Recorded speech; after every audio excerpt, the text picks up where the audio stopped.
Assalamualaikum warahmatullahi wabarakatuh. Saya Nafianti dari kelompok 5 yang mengenai metode langkah-langkah pemilihan tema, desain penelitian, dan penulisan sejarah. Kami beranggotakan 4 orang, yaitu Budi Prasetyo, Muhammad Reski Lubis, Ajerina, dan Yonafianti. Langsung saja kami akan membahas tentang tema yang sudah kami sebutkan barusan. Langkah-langkah dalam pemilihan tema. Sebelum melakukan kegiatan penelitian, peneliti harus terlebih dahulu menentukan sebuah tema yang akan diteliti. Di dalam melakukan pemilihan tema, ada hal-hal yang harus diperhatikan. Yang pertama, ada unik. Artinya, tema yang diangkat memiliki rasa keinginan tahuan dan rasa ketertarikan para pembaca untuk membacanya. Yang kedua, bernilai. Artinya, permasalahan yang diambil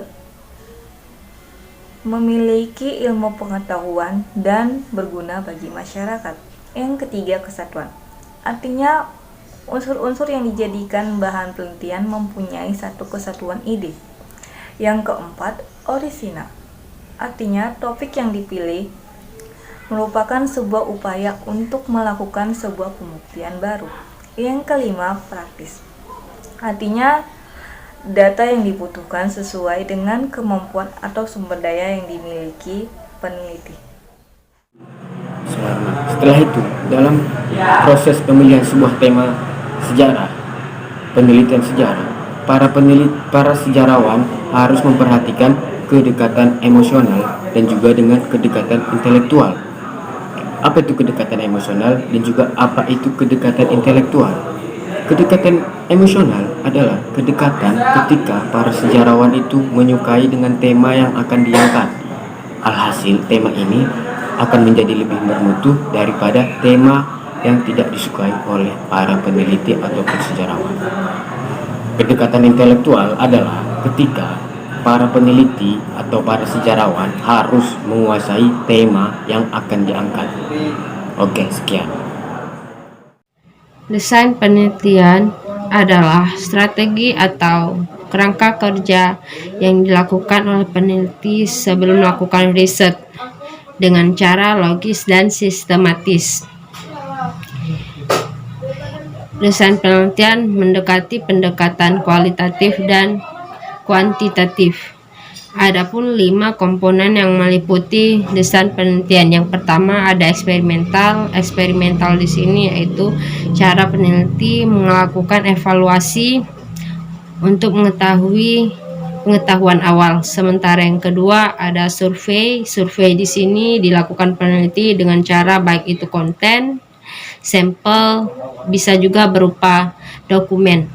Dan ada yang ketiga yaitu longitudinal. Longitudinal yaitu sebuah cara peneliti yang lebih efektif, di mana peneliti memiliki waktu yang tenggang atau waktu yang panjang untuk melakukan penelitian dengan cara bisa banyak mendapatkan informasi baik itu dari media sosial ataupun beberapa buku, sehingga disitulah mendapatkan hasil yang lebih memungkinkan di antara beberapa yang diteliti.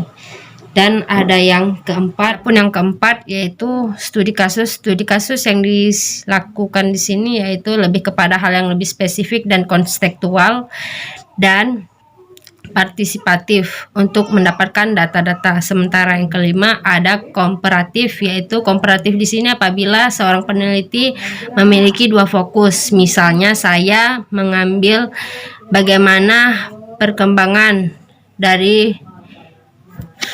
pembentukan negara merdeka antara Indonesia dan Malaysia. Jadi kasus yang di sini yaitu bagaimana kita melihat perkembangannya negara merdeka baik itu Indonesia maupun Malaysia itu sendiri. Baik, di sini saya akan meneruskan materi yang dibawakan oleh teman saya. Nah, jadi di sini saya akan membahas tentang historiografi. Jadi, tahapan akhir dari metode sejarah adalah historiografi. Historiografi merupakan cara penulisan, pemaparan, atau pelaporan hasil penelitian sejarah yang telah dilakukan. Penulisan sejarah juga mempunyai arti, yaitu usaha rekonstruksi hari lampau untuk menjawab pertanyaan pokok yang telah dirumuskan. Namun, jika penulisan tetap dilakukan tanpa penelitian, maka itu artinya tak lebih dari sekedar rekonstruksi tanpa pembuktian, dan pola pikir akan kembali terjerumus ke alam mitologi. Nah, dalam tahapan historiografi ini, perlu memperhatikan beberapa kaidah penulisan, seperti yang pertama, bahasa dan format penulisan yang digunakan harus baik dan benar menurut tata bahasa. Yang kedua, memperhatikan konsistensi, misalnya penggunaan tanda baca, penggunaan istilah, dan rujukan sumber. Yang ketiga, istilah dan kata-kata tertentu harus digunakan sesuai konteks permasalahannya. Nah, teman-teman, itu tadi dia video materi singkat dari kelompok kami. Semoga bisa bermanfaat untuk kita semua.